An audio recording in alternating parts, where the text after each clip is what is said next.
Otasi bilan onasini boqib turgan yigit,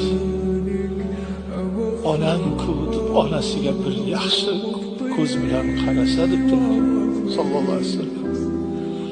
Bitta hajj mabrurni savobini Alloh unga ato qiladi. Hajj mabrur degani dargohida qabul bo'lgan hajdir. Hali hajga boradi ko'p odam. U qabulmi Alloh biladi.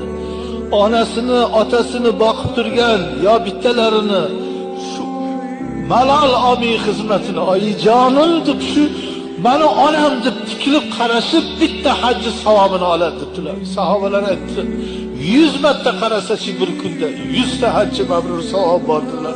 Allohu akbar dedi sahobalar. Allohu akbar.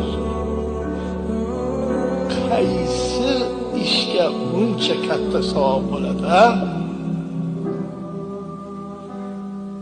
O'zingizni onangizga mehr ko'zi bilan qarasangiz,